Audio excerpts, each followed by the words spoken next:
CEFS for almost 20 years since I got my master's in soil science from NC State.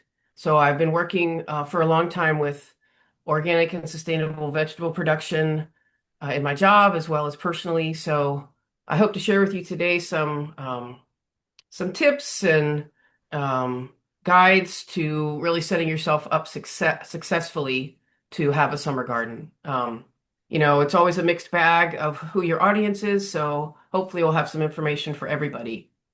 Uh, there will be time. I'm going to talk. It's a long webinar, so I'm going to talk a little bit fast towards the end so that we can get to those all important questions and answers. So you can put them in the chat at any time, and Daphne will be looking at that, and hopefully we'll get to those at the end. Um, okay, it's not forwarding. This is not forwarding, Daphne.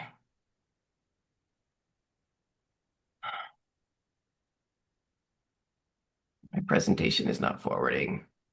There. You got it now, Melissa? No, it's not forwarding. Just Okay, let me make sure I wasn't in it or something. Hold on a second. okay. Shoot.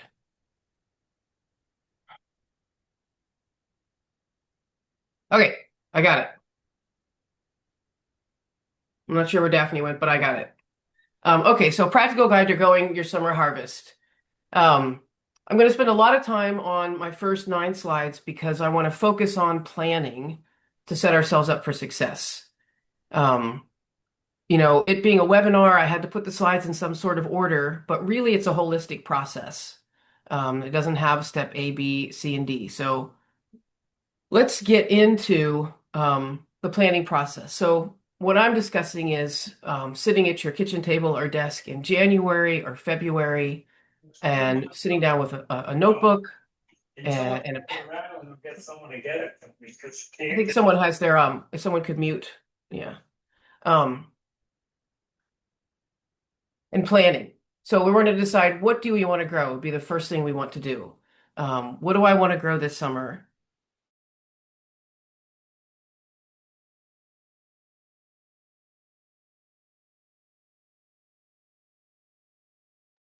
Melissa, I'm Can sorry. Can everybody, you?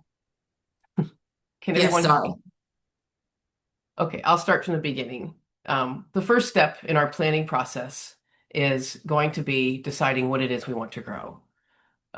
What do we want to grow and how much of it do we want to grow? Now, how much we want to grow is going to be really dictated by the space and the sunlight that we have.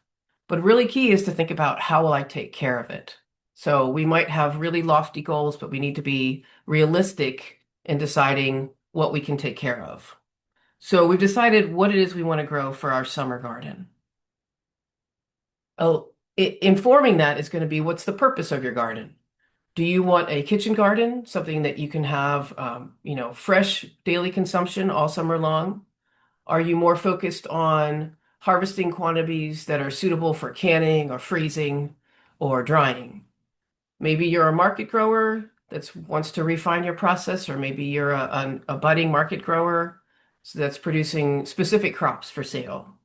Or you've got the space and you want to grow enough food to share with neighbors, churches, and communities. So, what's the purpose of your garden? That's going to also dictate the size and how much you grow.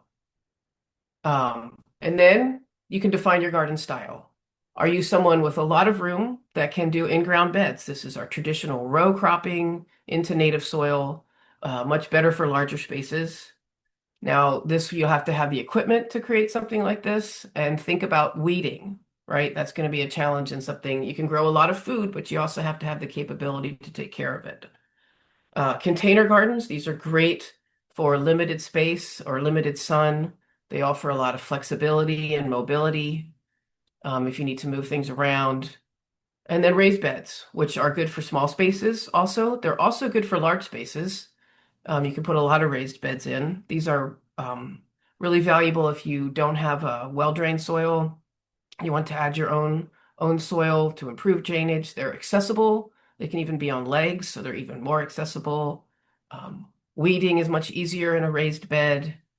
Perhaps, like me, you have a variety of different garden styles. I have Raised beds in the front yard. We have a lovely saucer magnolia, but in the front yard, but it shades most of the yard. So every place I have sun, I put a raised bed, and then my back porch gets sun all day long. So I have a container garden on my back porch. So there's combination, a variety of ways that you style of garden that you can have. Also very important to consider. These are things to consider before you as you're planting your garden, before you begin. Sunlight. All our fruiting vegetables in the summer are going to need at least 8 hours of sunlight. Access to water, is it close by? And how will you water? How will you irrigate? I'll talk about the best way I think to irrigate a little bit later on. But do you have access to water? Do you have the time to water?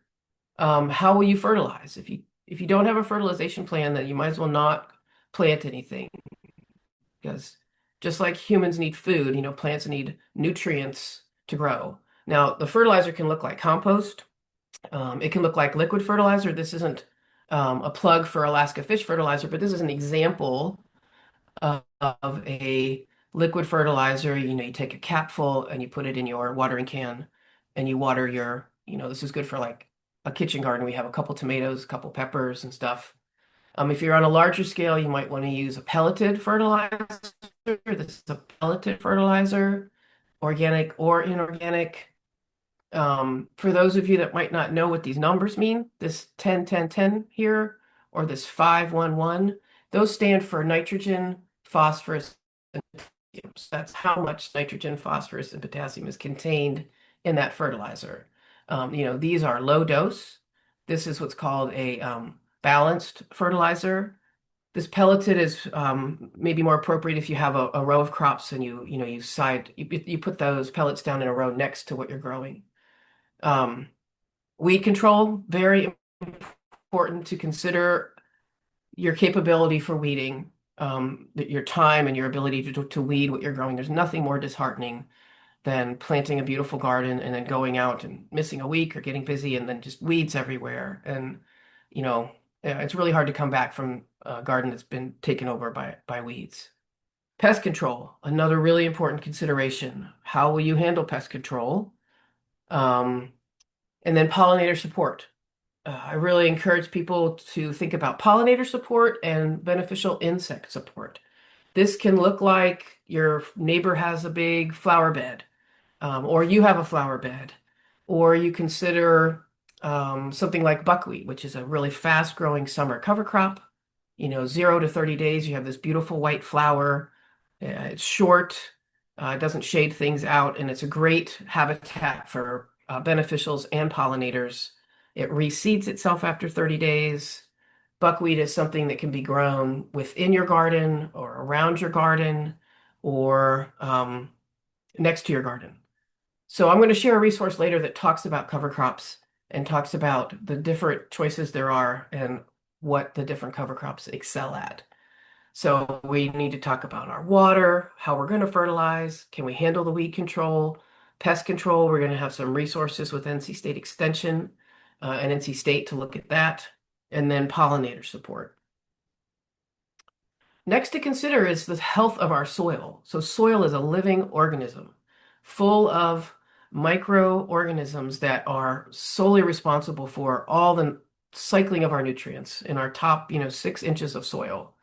So we want to protect that topsoil, and we want to have something living at all times, if possible, roots in that soil to nurture that environment. So that's where cover crops come in.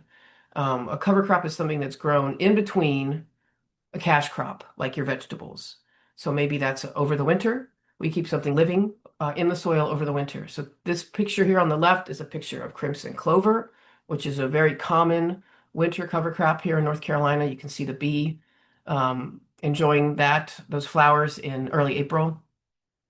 This particular cover crop is a legume, like a bean, so it has the ability, with a symbiotic relationship at its root with a bacterium that's able to take atmospheric nitrogen and convert it into plant available nitrogen. The plants themselves are also 3 to 5% nitrogen. So when they die and decompose, they're releasing that nitrogen to the soil. Really beneficial. Like I said, this Managing Cover Crops Profitably is a book and a free PDF online by SARE, which is the Sustainable Ag Research and Education. And they have a lot of different really helpful publications. This crop rotation is also one of theirs. So I reference this Managing Cover Crops publication a lot. It has charts in it that details the different cover crops for winter. There's clovers and there's grasses for winter and summer, long season, short season, almost any window. Um, so I highly recommend that. Um, and then crop rotation is another thing we need to consider for the health of our soil and our plants. So crop rotation is the practice of moving plants that are in a particular plant family. So you'll see in this chart on the right that we have Cucurbitaceae, our cucurbits, and Solanaceae, which is our eggplants, peppers, tomatoes. So these two families represent pretty much all of our summer crops. So we need to be cognizant of the fact that, say we have, three raised beds or three plots, A, B, and C. If we're going to grow our summer vegetables in plot A this year, next year we're going to move them to plot B, and the following year to plot C. And then we can come back to A. So this process of moving the crop families really decreases soil pathogens that get really happy if you plant tomatoes in the same spot every year, as well as pests, but really focusing on the pressure in the soil, disease pressure in the soil. So you can see how it's important to know what family your particular crop is in. Now, if you have one large garden space, mentally on paper, you're going to divide that into three spots. So that's something else to consider when you're saying, how much space do I have? You need to factor in crop rotation. And maybe in that rotation, you find a spot for cover crops. And, maybe that's during the summer, or maybe you leave one plot bare all winter and you plant a cover crop in there instead of kale or something. So you can see here our crucifery family, that's pretty much all of our spring and fall crops that we grow here in North Carolina. So there's a lot of this is from almanac.com, but there's a lot of resources on the web where you can see what family your plants are in. Okay, nutrient management, very important. The North Carolina Department of Agronomic Services offers a free service to all members of North Carolina to test your soil. They do predictive soil testing. I apologize for the pixelated view of this, but this is a soil sample form available online or at your local extension office. You can get the form and this soil box, and you can either bring it to the soils lab, which is in Raleigh on Reedy Creek Road, or you can take it back to your extension office and they'll deliver it for you. This predictive soil testing is free, except between November and March when they charge you $4 because it's their really heavy time. So this is something you would do in the fall in the area that you want to use as your summer garden, or in the early winter in the place that you're going to use. And it's going to tell you what is available in your soil, what's natively available in your soil. So we're talking nutrients like phosphorus, potassium, and calcium. They're going to give you a result on an index, like is your potassium too low? Is it right on target? Do you need to add more? And it'll give you a fertilizer recommendation.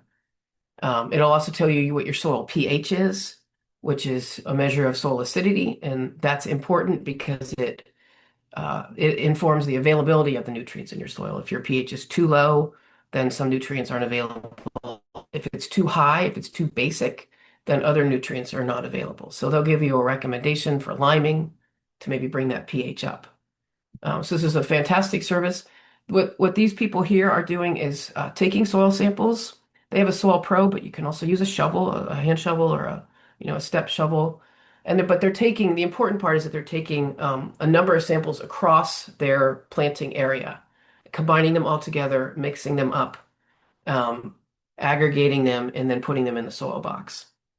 The website for agronomic services it's a wonderful website, can walk you through everything you need to know, and then it also explains the result that you're going to get from them. Really good to guide your nutrient management. Also an extremely valuable tool. So you're sitting down and it's February and you're decided what you want to grow, how much you can grow, because how much space you have and how how much time you have to take care of it. Planting calendar is going to help you plan your garden. This is cooperative extension. There's lots of them out there, but this is a really good one. It breaks it into regions in the state. The turquoise is Eastern, orange is Piedmont, purple is Western.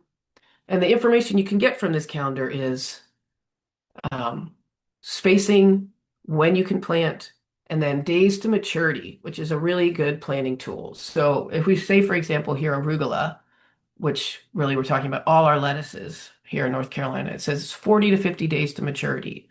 So you can start planting in February 1st, and then you know in 50 days that particular crop is going to be done.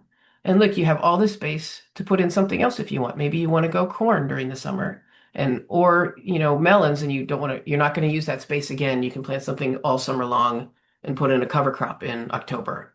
Or you can put in something short like buckwheat and then plant your lettuces again in the fall. So days to maturity is a really valuable planning tool if you have not a lot of space, or you just really want to maximize diversity and multiple use of the space that you do have.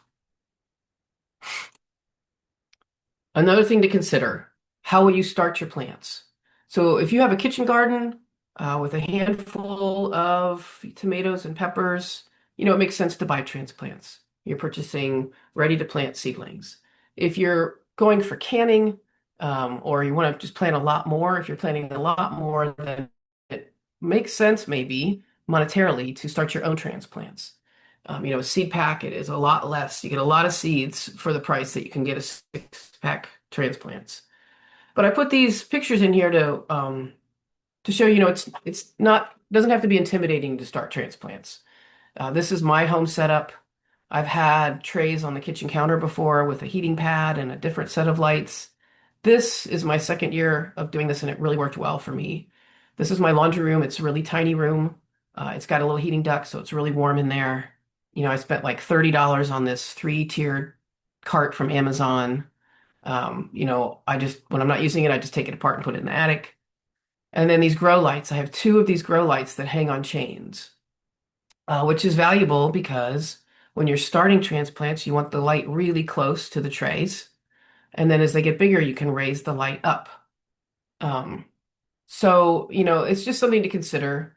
You can buy seeds from your local hardware store, or you can look at a catalog and buy seeds.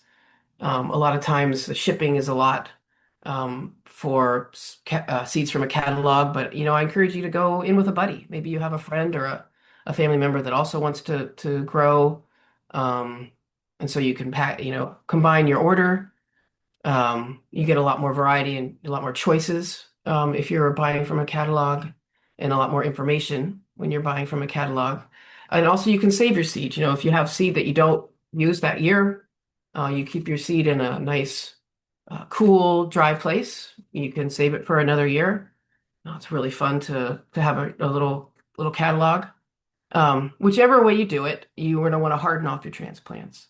This is the process of acclimating your plants to the outdoors. So this is a nice, friendly, nurturing little environment here in my laundry room. And then I'm going to put them outside. So I don't want to shock them. So I'm going to budget that week into my transplant time. So with my calendar, I say I'm going to start my own tomato transplants. It takes 6 to 8 weeks. So I'm going to go back on my calendar 8 weeks, and then I'm going to add another week to harden off. And that's when I need to start my transplants. And this looks like, taking the week before you're going to plant out, taking them outside for a couple of hours and maybe in the shade, and then later they go into the sun, and then they stay out a little longer, and then by the end of the week they're staying out all night. So that's really setting up for success, that you're going to get those transplants are going to be ready to be out there in the big wide world, um, in the wind and in the sun. Okay. One last thing about seed catalogs. This is not an ad for these seed catalogs. This is just an example of some seed catalogs. So if you're like me, this is a really, really fun to sit down in January and look at seed catalogs, because there's a lot of variety of, say, tomatoes. There's a lot of varieties of tomatoes out there. When you go to Lowe's or your hardware store, there might just be Better Boy tomatoes. Um, so what a catalog can show you, the days to maturity, what the growth habitat is, the adaptability of that particular variety, and if it has any disease resistance. So, Southern Exposure Seed Exchange is kind of local. They're in Virginia. They have only heirloom seeds. High mowing is all organic, which is valuable for me when I'm buying seed for work on organic land. It's easy because it's all organic. Johnny's is a mixed bag, but they all have, it's just fun to look at the different varieties out there. Days to maturity, architecture, color, flavor. Um, just something to consider. And then the last thing I want to mention is the difference between open pollinated and hybrid seed. Some of you may know what this means and some of you may not. So, open pollinated means natural pollination, insects, wind, birds. These are considered true to type, meaning that the offspring will resemble the parent plant. And if you choose to, you can let that one of your plants go to seed and collect that seed and save it for future seasons. These are often heirlooms and they're often well adapted to local growing conditions. This is versus hybrid. Hybrid involves human intervention and cross-pollination. It does not mean GMO. It means natural plant breeding developed with specific traits in mind. And often that trait is disease resistant, which can be very valuable in our southeast summers. They are more expensive. The hybrid seed is more expensive. We're talking like 450 for 10 tomato seeds, but it offers a disease packet. They'll say, this variety has a strong southeastern disease package, or this variety has strong resistance to late blight and intermediate resistance to bacterial wilt. And this is true. And so that can be really valuable. For a long time, I planted just hybrid seeds because you only get 10 seeds, but they're gonna survive the late blight, whereas your heirlooms are not. But you can't save hybrid seed. The offspring is going to vary from the parent. So, it's trade-off what you want. But I wanted to define those terms for you, open pollinated versus hybrid. Okay, so some common summer fruits and vegetables that we see, right? In our Solanaceae family, we got our tomatoes, our peppers, all kinds, and eggplants. In our Cucurbitaceae family, in our cucurbits, we've got our summer squashes like crooknecks and patty pans, and our winter squashes like acorns and butternuts and kabochas. And then we have our cucumbers and melons. So today I'm going to talk about tomatoes, and then I'm going to talk about winter squash, cucumbers, and melons because I want to talk about growing these cucurbits vertically. We're going to talk about trellising these for mainly plant health and space saving, but we'll get into that. So let's start with tomatoes.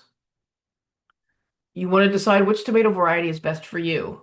And these are the characteristics that are going to come into play. Do you want a determinate tomato or do you want an indeterminate tomato? This is, decided upon based on your space and your purpose, how long you want to harvest tomatoes. I'll define those terms in just a second. Genetic origin. Do you want open pollinated or do you want hybrid? The heirlooms offer flavor and seed saving, whereas hybrids offer disease resistance. Harvest timing, days to maturity, so important, especially if you're growing a determinate tomato. You can check the days to maturity to see if it fits your local growing season and also to maximize land use. If you're like me, this has happened twice to me. I planted some determinate tomatoes ready in July, like the third week of July, and then I was on family vacation the third week of July. And so I had poor planning. And a lot of, the harvest came ready and I wasn't there. And then crop diversity. Think about variety. Diversity is always important. Plant different types, you spread out the risk, you enjoy a wider range of flavors and colors. So which tomato variety is best for you? Let's talk about the growth habitat. So this is determinate tomatoes first. This is the one on the right here. This is the determinate tomato. They grow to a fixed mature size, usually 4 to 5 feet. These are often called bush tomatoes. They have a concentrated harvest, so all the fruit is going to ripen within a short window, like 2 weeks. Good for compact spaces, good potting tomatoes for pots, and then they have minimal maintenance. We're not going to prune our determinate tomatoes. That being said, they still need support. These tomato cages work great. For a few, they get a little expensive if you have a lot of tomatoes, and often determinants are grown to preserve because of that short window that they all are available. Our indeterminates are going to be producing fruit all summer long.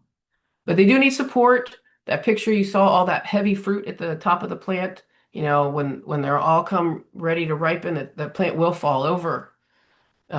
So these stakes are great. You'll see that this plant is attached at the stake in several places. I think these tomatoes are maybe a little bit close.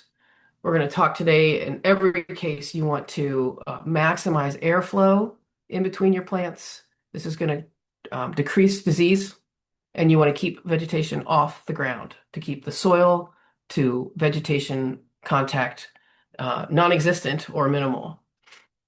So you're staking your bush potatoes. Now, this is in opposed to indeterminate tomatoes, which are vining tomatoes, and they need pruning and maintenance. We're going to prune them for yield and for plant health. Um, these are, like I said, they're vining. They will grow all summer long until the frost kills them. So if you want a continual harvest, indeterminate is what you want. These are tall, aggressive plants. We're going to pinch back suckers. We'll see on the next slide our suckers. They want to grow and become a whole new plant. So if we don't pinch these suckers off, we really have a vining mess, and we're inviting decreased yield, and we're inviting pathogens. The southeast, hot, humid. We need that airflow, and we don't want a lot of leaves touching each other. So we're going to be pruning, and these need substantial support. So let's look here at this nice diagram here from Wisconsin Extension. This indeterminate tomato plant, this is our main stem here and our growing tip. Then we have a leaf axil here, and we have a fruiting cluster. You'll notice these look different. So you're not going to be pulling off a fruiting cluster when you're pruning for suckers. At each axil here, we have our leaf, and then we have a sucker. We also have root suckers that we want to take off. It's all about setting our plant up for success. How much vegetation and fruit can our plant successfully nurture and bring to ripening? So we're going to find our lowest fruit cluster on the plant, and we're going to leave the sucker that's right under it. This is a really strong sucker. We're going to leave it to grow in case something happens to our growing tip. Beyond that, we're going to remove all the suckers. You can see here, you just pinch them off. If you miss one and it gets too big, you can take some clean pruners and clip it off. And you might say, well, I want all the fruit. Like, I don't want to pinch off the suckers. This is going to grow and be a whole new plant with all its fruit. But you really, unless you've got tons of space and an excellent trellis system, like you need to prune off those suckers so you don't have this just unmanageable vegetative vine. Also, we're going to remove the lower leaves as the plant grows. The plant does not need them. It needs those leaves for photosynthesis and maybe to cover some fruit so it doesn't get sun scald. But you can remove the lower leaves. Much more important is keeping the leaves, the vegetation, off the ground, away from the soil. Okay. Now our indeterminate tomatoes are going to need support. This vertical T-post support, really good if you have row of tomatoes, whether it's in ground or in a raised bed. If you have a row of tomatoes, if you have more than like 6 cages, because they get kind of expensive, and it also saves a little bit of space. But this is ideal for large scale, where these T-posts are very strong. They're sunk deep into the ground, and you're going to have some sort of top bar. I've seen in the past is like a PVC T that you can put on top of the T-post, and then you can run a line across the top and drop down strings for those vines to grow up. This is another example of that, an A-frame trellis. It's sturdy and tall. That's important. You can see the bamboo is attached to these stakes that are pounded into the ground. Another alternative with sort of horizontal support is the Florida weave. This is a nice side view here from Web Grower, but it's weaving the string around each tomato so that it's supported on each side, and then this will continue all the way up every 6 to 8 inches so that the plant has support all the way up. I've used this a lot in the past. I think this year I'm going to do a combination of both. I think the idea of having a string coming down from the top will really help keep my plants from swaying side to side and then touching. I get a lot of that. They look really well supported and then they start to lean. Um, so something to consider how to support your indeterminate tomatoes and to, to, to prune them.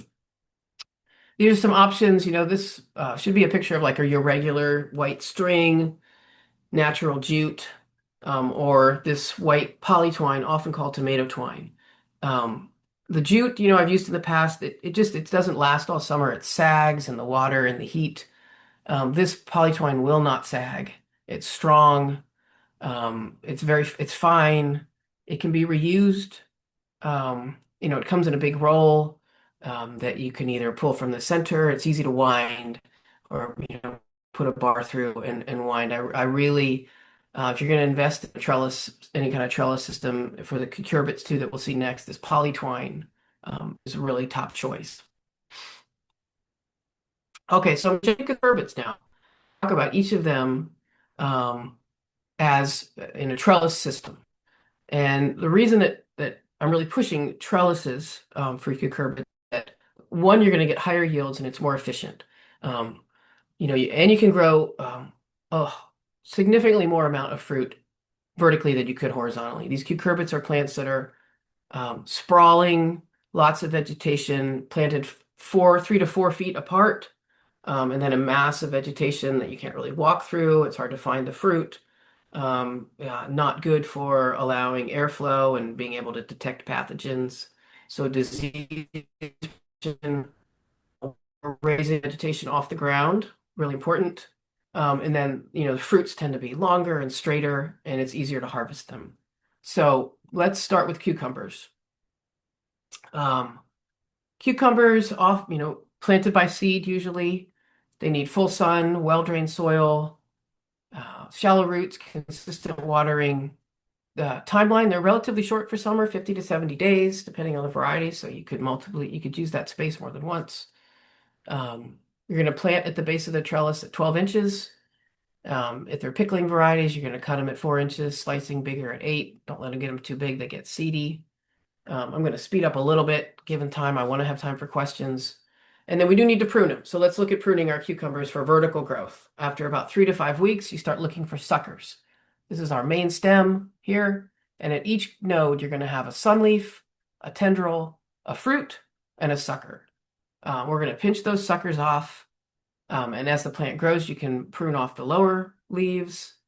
Because again, that sucker wants to grow off and make its own plant. And we want to concentrate on the center stem for growth.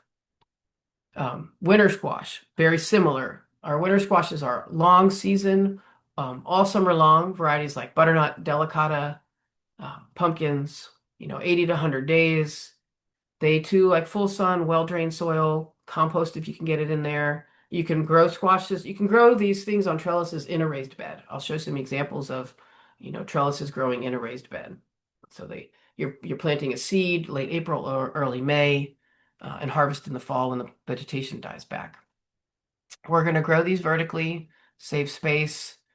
It's easier to look for pests. So these cucurbits in the summer, they grow really long. We're going to get a lot of pest pressure. You can see our pests like the squash vine borer a lot better. You can look for insect eggs and damage a lot better if it's elevated off the ground. You can also grow other crops down next to the trellis, things like nasturtiums that grow really well with winter squashes. We do need to prune them when the first flowers appear. We're going to prune suckers again at the juncture with the leaf and the fruit. These suckers are they're lateral vines where our fruit will be. The squash is a fruit; it contains seeds inside. So in midsummer, we're going to do lateral vines that have 4 to 5 squashes. And we're going to stop that vine from growing there because we want it to be able to nurture and bring to harvest those 5 squashes rather than the vines will just keep growing and putting out more squash. So we're going to go to the end, our fifth fruit, and go forward of nodes and then pinch that one off so the vine stops growing. Then at the end, like at the end of the summer, we're going to pinch that off again to signal to the plant it's time to stop growing. you need to start ripening what we have. So you can see, here this person is growing on strings that are vertical and keeping these plants apart. These tendrils like to jump vines. You want a really tall trellis, and you want to use enough space that you can try to keep these plants apart that are really aggressive. So those are our winter squashes. Our muskmelons are very much the same. To note, a muskmelon is a melon that has a cavity with fruit seeds inside. So our watermelon is not a muskmelon, but our common muskmelons are honeydew and cantaloupe, chanterelles. These grow just like our winter squashes.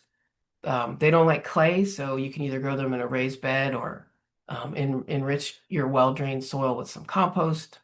They too are planted an inch apart at the base of the trellis. We're going to try to use drip irrigation, and I will talk about drip irrigation because we want to keep that vegetation that dry. So if you don't have a way to water at the base, you're going to want to water early in the morning so that that vegetation has a lot time to dry before the cooler evening comes. Now, they're usually 80 to 100 days to maturity. You can check your variety or packet for days to maturity, and then harvested when the fruit starts to change colors, and then it'll easily separate from the vine. With our melons, we are training them on a vertical stem as well. We're going to start at the bottom of the plant and cutting away suckers, up to maybe the fourth or fifth node. We're going to remove all the lower leaves and any lateral vines. And then we're going to leave the rest to produce fruit. The rest of those suckers and lateral vines to produce fruit. Again, we're going to tip the lateral vine when we have 4 or 5 fruits so that it doesn't keep going and producing fruit and starts to focus on ripening the ones that are there. I'll show you some examples of trellises, but one thing to note is, we saw that our winter squashes, the fruits don't need support when they're growing on the trellis, but the melons do. There's a lot of water in the melons. And so, this is an example of someone using an existing fence as a trellis. Great idea. The support doesn't need to be rocket science. This is a washcloth with clothespins. This looks like a cattle panel, which is a large, square, heavy, solid metal panel that you can attach to T-posts. And this looks like a cotton, just wrapped a little diaper wrapped around the trellis. This one is a bamboo trellis that looks like the melon's in a bag. So just supporting that fruit when it starts to get big and heads towards ripening. These are some examples of trellises. I've used this in the past. Tall and strong. You can see how tall this cattle panel is, like 6 to 8 feet tall, supported by these T-posts that are firmly in the ground, and farmer's best friend, the zip ties. These squashes are growing great, long, really pretty fruit, and the vegetation is starting to die back, so these are ready to harvest. You can see how easily it is to see the leaves, detect pests, and keep this pruned to let for airflow. This is an example in my own raised bed situation. These are cattle panels. I have 1, 2, and then 3. I grew beans on this last year, and I just planted at winter vetch.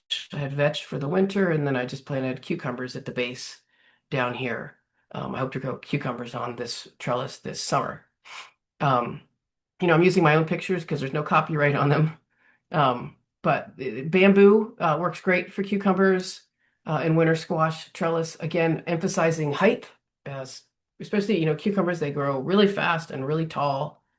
I had to get on a ladder to put this top bar on, and then the strings going down to a bar that you can't see. I liked this. I could move the strings apart. The cucumbers are really aggressive, and those tendrils jump strings. You can move the strings apart. Feel free to rip the tendrils off and refocus your vertical stem. I have found just a little hack. A ripped up old cotton t-shirt is a really strong way to attach these posts, these bars to each other.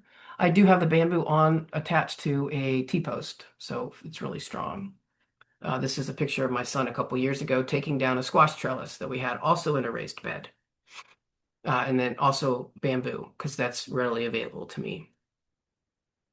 So pests and diseases, I'm just going to mention, I don't want to reinvent the wheel. NC State Extension and NC State, it has, just a really good resources on pests and diseases um, for your reference. But just, quickly, the spotted cucumber beetle and the striped cucumber beetle, we see these on our cucurbits in the summer. They have a bacterial wilt in their gut, so as they're chewing on your plants, they're spreading that. Bacterial wilt clogs the vascular system and kills the plants. Squash vine borer, this moth lays its eggs at the base of the plant, so you can pile mulch or wheat straw or something around the base of the plant so that you don't get this little larva hatching out and destroying your vascular system. On a trellis, it's much easier to see this, much easier to protect from this. And then our good old squash bug laying their eggs. On a trellis system, it's very easy. These eggs are going to be on the underside of your cucurbit leaves, and it's very easy to see them if they're not spread out all over the ground. You can look for these eggs, you brush them off, and then you don't have like this army of squash bugs erupting all of a sudden. Parasitized tobacco hornworm, if you guys have ever seen these, it's pretty stunning. They're big as your pinky or bigger than your pinky, and they'll decimate your tomato plant very quickly. Some natural predation here. This is a braconid wasp, eggs, so that they're parasitizing this tobacco hornworm. They're eating it from the inside out. This picture is from Debbie Roos. She's the extension agent in Chatham County. Her website is called Growing Small Farms, and it's an excellent resource. She's not only a wonderful extension agent, she's an amazing photographer. So there's all these beautiful pictures of pests and beneficial insects. That link is also at the last slide that I have. There's cultural practices to exclude pests. Ideal with organic agriculture, so no spray, not a whole lot of spraying. But there's cultural things you can do to exclude pests. This looks like more of a net, but the idea is a floating row cover, which is a little more opaque, but still allows in sunlight and rainwater. You just need to remove it when you see flowers so that you're not preventing pollination. But it also serves frost protection and also keeps those moths out and squash bugs from laying eggs. Really easy to set up. And again, you want to take it off when you see flowers. I'm going to just point you here to, there's bacterial wilt and anthracnose. NC State Plant Pathology, they have publications, extension publications here. I have this link. This is what the homepage looks like. They have fact sheets that you can search by the disease. You can search by peppers. You can say what diseases are on peppers. Like this is a picture of anthracnose on a bell pepper. So there's a myriad of ways that you can search for diseases. For pests, we have, as I mentioned, Debbie Roos's site, Growing Small Farms, and then the NC State Entomology Portal, extension entomology for, pest management guide here. A note about drip irrigation. I don't want it to sound, for people that don't use it, I don't want it to sound intimidating. Also in Chatham County in Pittsboro, there's a place called Country Farm and Home, which is a supply store really geared towards smaller growers. And if drip irrigation is something you're interested in, I highly recommend it. They can walk you through setting up a drip irrigation system. But really, you need a connector here from your garden hose to this header line. This is the header line, and running off of the header line are drip tape. So this is for an in-row situation. There's other setups that if you don't have rows, you can use like a blind. This is a little picture here. They call it like a blind tape that you can attach lines to and run maybe little sprinklers or little emitters to plants that aren't in a row. This is a row situation. So you need like this coupler here and this header line, and then you need this little coupler where you get this little tool here that punches a hole, and you put this on, and then you add your drip tape. And then you just go to your spigot and you turn the water on. You set your phone, you set an alarm for 20 minutes and you turn the water on and you go on your way. And this drip tape, you can get it with emitters at 6 inches, 12 inches, 18 inches, and you plant your tomato at the emitter. So, that's getting plenty of water, comes out in a small, tiny drip, and you're not watering the whole garden and you're not watering vegetation. You're watering at the base of your plant. It saves a lot of water too. So just, this is the raised bed situation I have. Um, you can see the drip tapes running down in my rows. Some crimson clover here that is finishing up. I planted clover in the bed over the winter, garlic, and collards. So this bed will be available soon to grow. Um, and I think in this back picture, I have this little T here. That's because I have beds that are running perpendicular to each other. So my beds run down this way, and then I have some that come off to the side, and these are the side beds. So I need to run drip tape down those. That's what the T is for. You can see there's my trellis. I have bamboo trellises that I can move around. This is my lettuce bed. So these PVC hoops, just a thin gauge PVC. They hoop really easily. That was for frost protection for my lettuce. Um, yeah. So these are the resources that I mentioned. SARE for cover crops, um, growing small farms, Chatham Supply, that's the Country Farm and Home, plant pathology, and entomology at NC State. Um, so yeah, I really wanted to focus on, planning and the things that you need to look at to decide which varieties you want, how you're going to grow it, really focusing on the benefits of trellising and watering at the base of the plant as opposed to overhead water. So now I have 10 minutes to answer questions.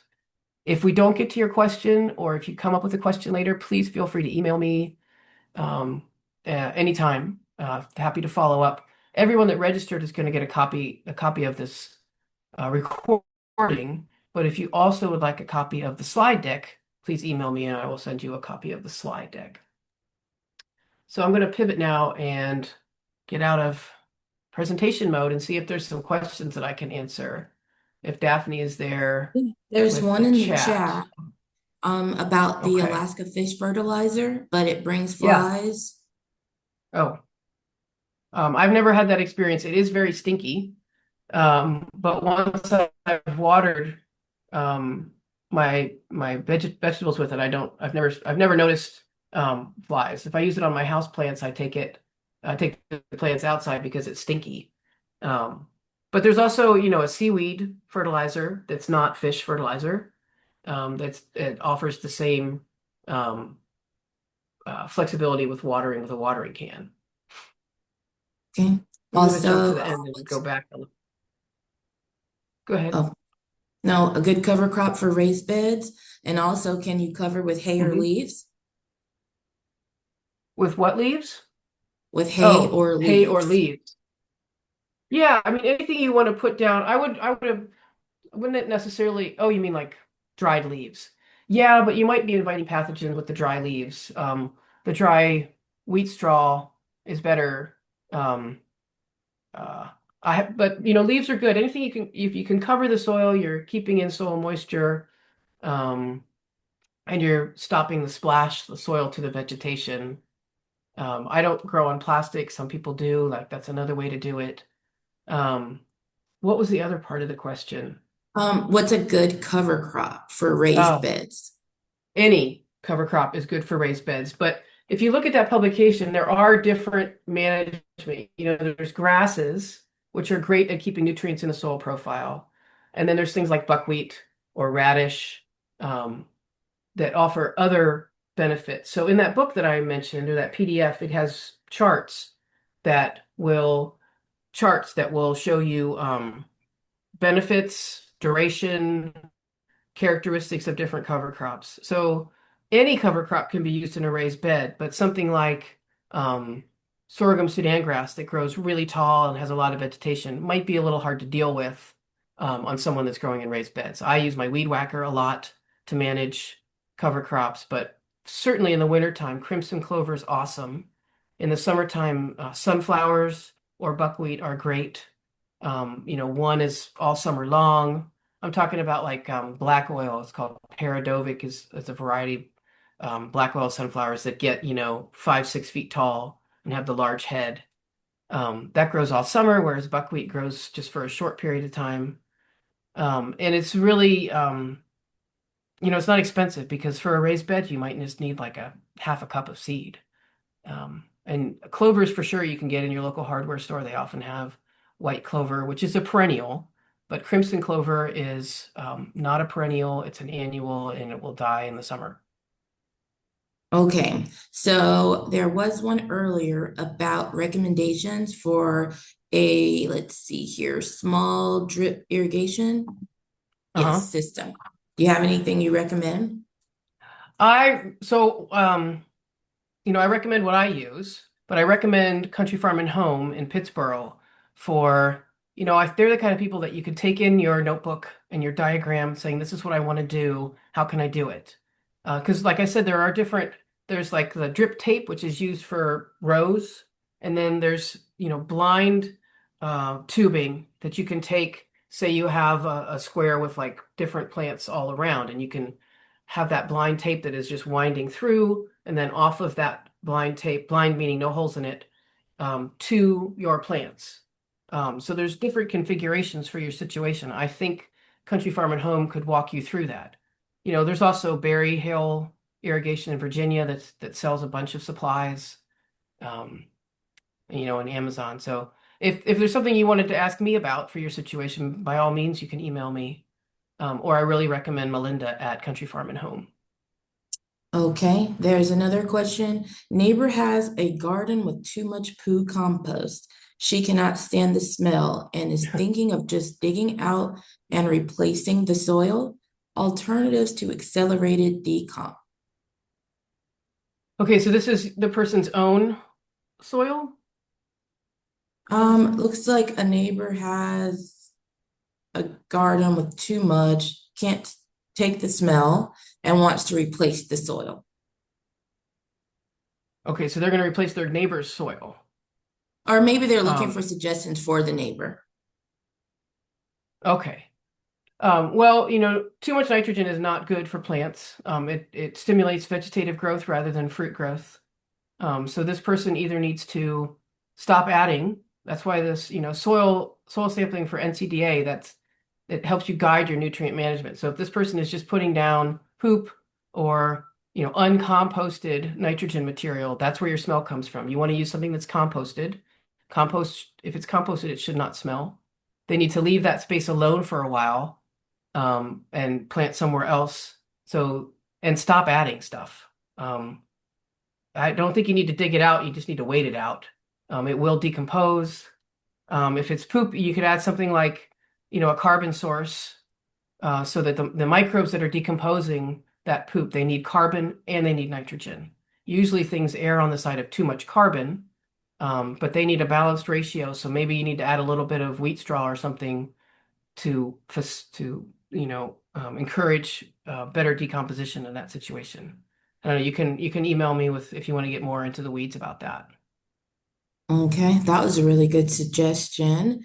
Somebody in here had something about what is a good method for fertilizing your tomatoes? Is it better to Mhm. do it initially with the fertilizing with granules, or should you wait and use a liquid when it starts to fruit? And you guys are Oh, welcome to unmute yourselves at this time if you want to ask yeah. Melissa anything directly. You don't have to type it in the chat if you'd like. So that's a really good question. That depends on your scale. So typically people, they're planning a transplant. A tomato transplant is sizable. Sorry, sizable. Um, so you fertilize at plant. You never want to touch the fertilizer to the plant. The salt in the fertilizer they burn the small plant, but you would side dress it either in a circle around the plant or in the row next to the plant. And so typically, they say like tomatoes, 80 to 100 pounds of nitrogen, like per acre, and you would scale that down to your need. But they usually split it up, right? So half of your nitrogen, half of your fertilizer is at planting, and then half again when fruit starts to set in mid-season. If you're doing something like the watering can. You can water that at plant. Um, it's a really low dose, so you're not gonna burn it. If you're using the pelleted, that's fine. Just make sure that it's a couple of inches away from your plant.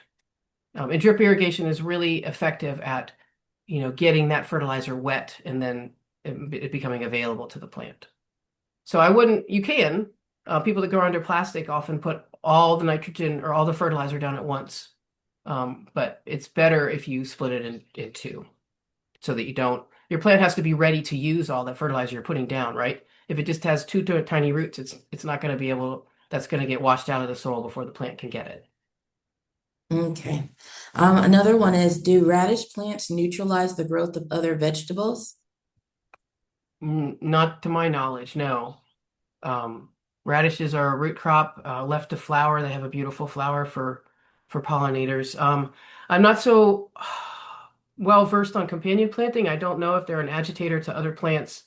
Um, Certainly, they have ones that they probably help grow, and maybe they have some that they don't. I'm not sure about that one. Okay. Radishes in general are great for the soil, though. Any root crop is great to put into your rotation because of the channels that they make in the soil. Okay. Trellis recommendations for grapes. Yeah, I didn't really, NC State Extension has a lot of information about growing grapes. I didn't really cover grapes in this one, but they do Okay. need a trellis system, and there's a couple of different choices. I encourage you to check out small fruits for NC State Extension. And we'll have all the resources in the follow-up email as well as the replay. You can see them on the page. Hmm. I wonder, where is this neighbor getting all their poop? They need to stop. If it's composted, it shouldn't smell. So it's clearly not composted. Yeah, I Hmm. didn't touch on berries in this. Sorry, guys. I have past whole webinars, lunch and learn webinars. I have a lunch and learn series with John Little, who is a Durham County extension agent, and we did cover berries at home. If you want to look on the CEFS website under resources, you can probably find the recording of that particular webinar. I encourage you to check Mhm. them all out. We've covered a lot of topics. I'll look for it too and post it in the follow-up. Okay. Yeah, yeah, fruit trees are, yeah, that's something else. Um, but I want to be cognizant of your time. It is 1 o'clock. Does anyone else have anything else they want to shout out? But again, email me afterwards. Radish plants. I don't know I don't why. see anything else, and that was a wonderful presentation. You covered a lot for someone like me. So I appreciate it, and we will get this sent out. Can I say one more thing? Can I say one more Sure. thing? Yeah. I see someone DV posted about DripWorks. I don't know about dripworks.com. Um, they said they're really expensive. I have not found drip irrigation parts expensive. Some people, I guess, sell in large quantities, but those connectors I showed you are like $3 a piece. The header line, a little more, but not cost prohibitive. And all the connectors, those little connectors that go from the header line to the drip tape are like $2.50 each. I encourage you to go into Pittsburgh and see all the parts separated. The drip line itself would be the most expensive part. Okay, sorry, Daphne. Yeah, I saw a Home Depot for Um, $30. Okay, yeah. okay. Last call for questions. Okay. Well, Melissa's contact information is in the webinar. And I will include it also in the follow-up email. So thank you all for attending. We also have our next one, which will be on pasture-raised meat on August 6th. That one will be a panel style with 3 specialists that work in the industry here at CIFS. And so we invite you to return for that one. And thank you so much for attending today. I'm going Yeah, to thanks stop. everybody. Hope it helps. Thank you. Okay, see you all later. See you later. Bye bye. And I'm going to stop sharing. Thanks, Daphne. Thank you, Melissa. You did a great Yep. job. Thank you.